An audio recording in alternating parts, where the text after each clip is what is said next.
Chapter 66 Four Mountains. Early one morning, Venerable Moggallana came to the Buddha, his eyes filled with tears. The Buddha asked him what was the matter, and Moggallana answered, "Last night, during my meditation, my thoughts turned to my mother. I contemplated on my feelings for her. I know when I was young I sometimes caused her sorrow, but that is not the source of my pain. My pain arises from the knowledge that I was unable to help my mother while she was still alive, nor can I help her in death. Lord, my mother's karma is heavy. She committed many crimes during her life, and I'm sure that her bad karma follows her and continues to make her suffer. During my meditation, I saw my mother thin as a ghoul in a dark, foul place. There was a bowl of rice nearby, and I offered it to her. But when she placed the rice in her mouth, it turned into live coals, and she had to spit it out in pain. Lord, this image will not leave me. I don't know how I can lighten her bad karma and help her to find release." The Buddha asked, "What crimes did she commit when she was alive?" Moggallana answered, "Lord, she did not practice respect for life. Her work required her to kill many creatures. She did not practice right speech. Her words were often sources of suffering to others.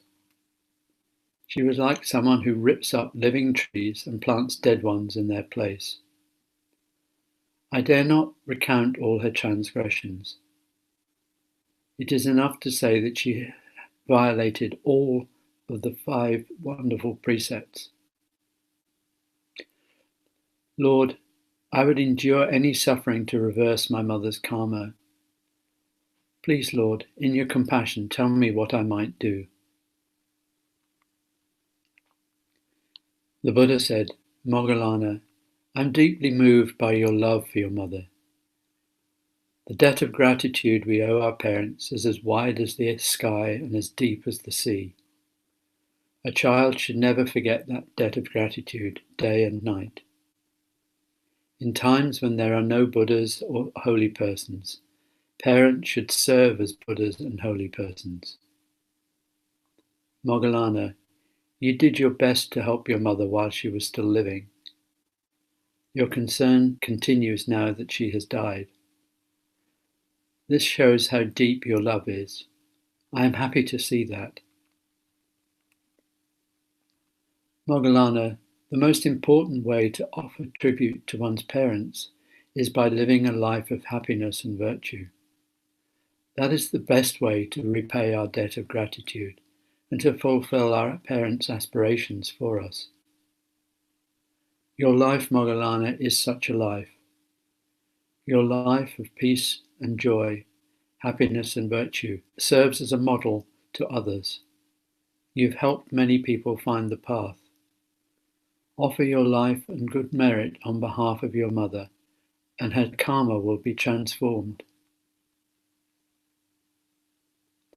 Moggallana, I have a suggestion to help your mother. On Pavarana Day, the last day of the retreat season, ask the entire community to join you in a transformation ceremony for your mother, to pray and transfer our merits to her. Many monks in our Sangha possess deep concentration and virtue. Their energy of transformation and their prayers joined with yours will be most powerful. Thanks to that, your mother's bad karma will dissolve, and she will have a chance to enter the path of true Dharma. I am sure there are others in our Sangha with similar situations. We should organize this ceremony on behalf of everyone's parents.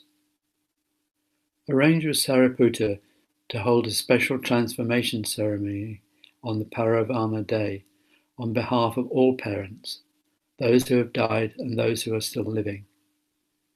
This will also provide a good occasion to teach young people about the gratitude we owe our parents and ancestors. Moggallana, most people only appreciate their parents after they have already died. Having parents is a great happiness. Parents can be a great source of joy to their children. Children should cherish their parents while they are still alive, truly seeing them and finding ways to make them happy. Whether parents are alive or passed away, loving actions can bring them happiness and share good merit with them. Helping the poor and infirm, visiting the lonely, freeing prisoners, releasing animals destined for the butcher, planting trees, these are all compassionate actions which can transform the present situation and bring happiness to our parents. On Pavarana Day, we will encourage everyone to perform these kinds of acts. Deeply comforted, Moggallana bowed to the Buddha. That afternoon, after his walking meditation, the Buddha met King Pasenadi at the monastery gates. As they exchanged greetings, 7 ascetics from the Nigantha sect passed by. Ascetics in their sect wore no clothes, practiced austerities, did not shave their beards or cut their hair, and did not cut their nails. The king excused himself from the Buddha and approached the ascetics. He bowed respectfully and said, "Respected monks of high virtue, I am King Pasenadi, king of Kosala." He bowed to them 2 more times, repeating the same words, before he returned to the Buddha's side.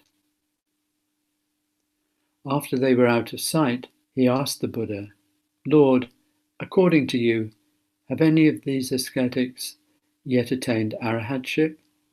Are any of them close to attaining such fruits?" The Buddha replied, "Your Majesty, you live the life of a ruler and are thus more accustomed to men of government and politics. It's only natural that you should find it difficult to ascertain which monks have attained certain levels of spiritual practice. But in fact, it's difficult for anyone to know whether or not someone is enlightened after merely meeting them once or twice. It's necessary to live close to them, observing them carefully to see how they respond to difficult circumstances, to see how they converse with others, and to understand the depth of their wisdom, virtue, and attainment." The king understood. He said, "Lord, it is similar when I send spies to investigate situations in other places. They disguise themselves so they will not be recognized. Often when they return to the palace, even I do not recognize them until they have discarded their disguises and washed their faces. Yes, I see you are correct. Unless you know someone in depth, you cannot understand the depth of their virtue, wisdom, and attainment." The Buddha invited the king to walk with him to his hut. When they arrived, the Buddha asked Ananda to put out chairs. The king confided to the Buddha, "Lord, I am now 70 years old. I want to devote more time to spiritual studies. I feel I should do more sitting and walking than I have in the past. But Lord, palace affairs are most time-consuming and demanding. Sometimes when I come to your Dharma talks, I am so tired I cannot keep my eyes open. I feel so ashamed. Lord, I am also guilty of overindulgence in food. One day I came to the monastery after eating entirely too much. It made me sleepy, and I went for a walk in hopes that walking meditation would clear my mind. But I grew more and more sleepy. I did not even notice you were standing on the same path, and I bumped right into you. Do you remember?" And the Buddha laughed. "Yes, I remember, Your Majesty." Majesty, simply eat less. Doing so will make your mind and body feel lighter, which will improve your ability to perform both your work of governing and your spiritual practice. You might ask Queen Malika or Princess Vajiri to help you by supervising your daily meals. They could serve you smaller quantities, still paying attention to the quality of nutrition. The king joined his palms to accept the Buddha's suggestion. The Buddha continued, "It's good to devote more time to looking after your health and pursuing your spiritual practice. Not much time remains to you in this life. Majesty, suppose that a trusted messenger brought you news that a mighty mountain, as high as the sky, was approaching from the east, crushing every living being in its path. Just as you begin to worry about the situation, another trusted messenger brings news that a mighty mountain is advancing from the west, also crushing everything in its path. Then messengers from the north and south arrive bearing similar messages. 4 mountains are advancing towards the capital, crushing every being in their paths. You know that you cannot escape. There is nothing you can do to prevent the mountains from coming. Your time is short. What would your Majesty do?" The king pondered for a moment and then said, "Lord, I believe there is one thing I could do. That would be to live my remaining hours in as worthy and as serene a way as possible, following the true teaching." The Buddha praised the king. "Yes, Your Majesty. Those 4 mountains are the mountains of birth, old age, sickness, and death. Old age and death are closing in on us, and we can never escape." The king joined his palms. "Lord, remembering that old age and death are approaching, I understand that the best thing I can do is to live my remaining days and months according to your teaching, living serenely, mindfully, and benefiting others, including the future generations." The king stood up and bowed to the Buddha before taking his leave. That rainy season, many Brahmins and members of different religious sects gathered at Savatthi. They organized sermons, lectures, and debates throughout the region, inviting people from the city to attend. At the debates, different sects were given a chance to expound their doctrines. Several of the Buddha's lay disciples attended some of these debates. They told the Buddha and the bhikkhus what they'd heard and seen. They said that every metaphysical problem imaginable was presented, and that every speaker considered his doctrine to be the only correct one. The debates began cordially, but often ended in angry shouting matches. The Buddha told his disciples the following fable. Once upon a time, a clever king invited several people, blind from birth, to visit the palace.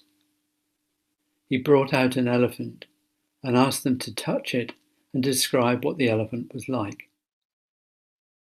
The blind man who rubbed its legs said that the elephant was like the pillars of a house. The man who stroked its tail said that the elephant was like a feather duster. The person who touched its ears said it was like a winnowing basket. And the man who touched its stomach said it was like a round barrel. The person who rubbed its head said the elephant was like a large earthenware jar, and the person who touched its tusk said that the elephant was like a stick. When they sat down to discuss what the elephant was like, no one could agree with anyone else, and a very heated argument arose. Bhikkhus, what you see and hear comprises only a small part of reality. If you take it to be the whole of reality, you will end up having a distorted picture.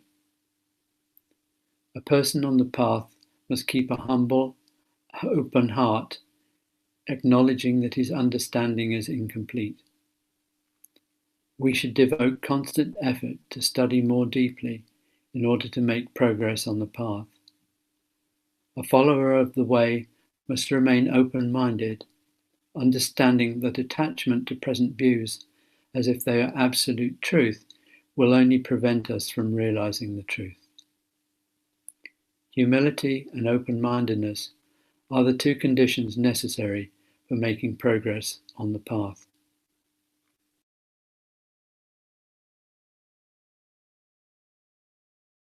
Chapter 67. Ocean Poet. Chapter 67. Ocean Poet. At the end of the retreat season, many monks bid farewell to the Buddha, then took the road to spread the Dharma. Venerable Punna, one of the Buddha's most capable and respected bhikkhus, told the Buddha of his plans to return to his native region in order to teach the Dharma. He was from the island Sunaparanta, located in the Eastern Sea. The Buddha said, "I have heard that your native land is still largely uncivilized, and that many of the people there are known for their fierce nature and violent conflicts. I'm not sure whether it's a good idea for you to go there to teach." Venerable Punna responded, "Lord, it is precisely because the people are still fierce and uncivilized that I wish to go there and teach. I wish to show them the way of compassion and non-violence. I believe I will be successful." "Punna, what if they scream and curse at you?" "Respected Buddha, that is nothing. At least they won't be throwing rocks and garbage at me." "What if they throw rocks and garbage at you?" "Respected Buddha, that would still be nothing. At least they won't be beating me with sticks and clubs." "What if they beat you with sticks and clubs?" Venerable Punna laughed. "I would still consider them gentle. After all, they won't be killing me." "Punna, what if they do kill you?" "I very much doubt that will come to pass, Lord. But if it does, I would consider dying on behalf of the way of compassion and non-violence a meaningful death that may even help demonstrate the teaching. Everyone must die.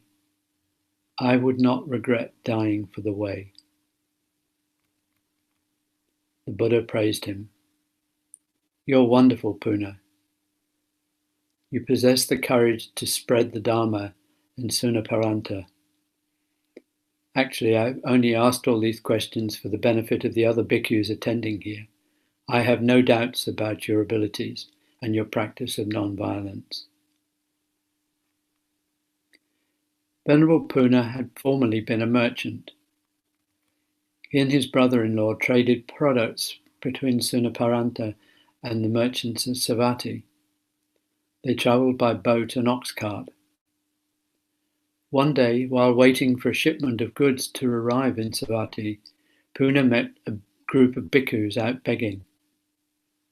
He was deeply impressed by their serene demeanour, so he went to Jetavana to hear the Buddha give a Dharma talk. By the end of the Dharma talk, Punna no longer desired to be a merchant. He wanted to become a bhikkhu.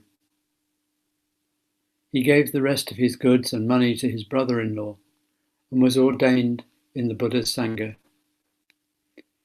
He made quick progress in his practice and was soon a capable teacher himself. He travelled throughout Kosala and Magda, spreading the Dharma. All the bhikkhus were confident he would succeed in his native land. The next spring, the Buddha returned east. He stopped in Vasali and Kampa. He followed the river to the sea, where he taught along the coast. One day, as they stood at the sea's edge, Ananda said to him, "Lord, listening to the sound of the tide and looking out over the waves, I follow my breath and dwell in the present moment. My mind and body find perfect ease. I find that the ocean renews me. The Buddha nodded. Another day, the bhikkhu stopped to talk with a fisherman. Venerable Ananda asked him his feelings about the sea. The man was tall and handsome, his skin bronzed by the sun. He told Ananda, "I love many things about the ocean.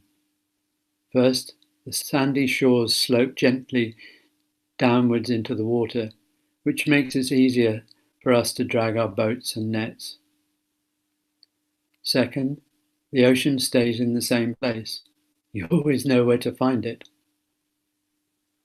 Third, the ocean never holds onto a corpse, but thrusts it back onto the shore. Fourth, all rivers, Ganga, Yamuna, Akravati, Sabhu, Mahi, empty into the ocean and leave their names behind. The sea receives them all. Fifth, even though rivers empty into the sea day and night, the ocean remains at the same level. Sixth, seawater is always salty. Seventh, the ocean contains beautiful coral, mother of pearl and precious stones.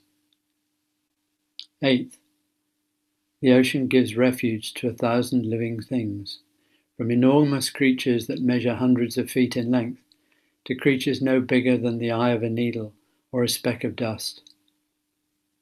I think you can see, Venerable, how much I love the ocean." Ananda looked at the fisherman with admiration. Though he was a simple fisherman, he spoke like a poet. Ananda turned to the Buddha and said, "How eloquently this man has praised the sea. He loves it in the way that I love the way of enlightenment. May we hear more of your teaching?" The Buddha smiled and pointed to some large rocks. "Let's go and sit on those rocks while I speak to you of the special characteristics of the way of enlightenment." They all followed the Buddha, including the fisherman. When everyone was seated, the Buddha began, "Our brother fisherman has described 8 wonderful characteristics of the sea. I will now describe 8 wonderful characteristics of the true path. First, the Dharma is not unlike the ocean, whose shores slope gently downwards, enabling the fishermen more easily to pull their boats and nets into the sea. In the teaching, every person can progress from the easy to the difficult, from the low to the high, from the superficial to the profound. The Dharma is broad enough to accommodate every temperament. Anyone can enter the path, whether young or old, educated or unschooled. Every person can find methods suitable to his or her individual needs. Second, as the ocean stays in the same place, so does the Dharma. The principles of the teaching never change. The precepts have been clearly transmitted. The true Dharma dwells wherever people study and practice the principles and precepts. The Dharma cannot be lost or misplaced. Third, as the ocean never holds on to a corpse, the Dharma does not tolerate ignorance, laziness, or violation of the precepts. Any person who does not maintain the practice will find himself eventually thrust from the community. Fourth, as the ocean receives all rivers equally, the Dharma receives persons of all castes equally. And just as rivers that empty into the sea leave their own names behind, those who enter the path leave their caste, lineage, and former position behind in order to take the name of bhikkhu. Fifth, just as the level of the sea remains constant, the Dharma remains constant, no matter how many or how few people follow it. The Dharma cannot be measured by numbers. 6. As seawater is always salty, the Dharma, although revealed in countless ways, and that there be countless methods of practice, has only one taste. That is the taste of liberation. If the teaching does not lead to liberation, it is not the true teaching. 7th, as the ocean contains coral, mother of pearl, precious stones, the Dharma contains sublime and precious teachings like the Four Noble Truths, the Four Right Efforts, the Five Faculties, the Five Powers, the Seven Factors of Awakening, and the Noble Eightfold Path. 8th, as the ocean provides a safe refuge for thousands of living beings, whether they are as tiny as a grain of sand or several hundred feet in length, the Dharma provides refuge to all, whether they are unschooled children or great beings like the Bodhisattvas. There are countless students of the Dharma who have attained the fruits of stream enterer, once returner, never returner, or arahat. Like the ocean, the Dharma is a source of inspiration and an immeasurable treasure. Venerable Ananda joined his palms and looked at the Buddha. He said, "Lord, you are a spiritual master, and you are also a poet."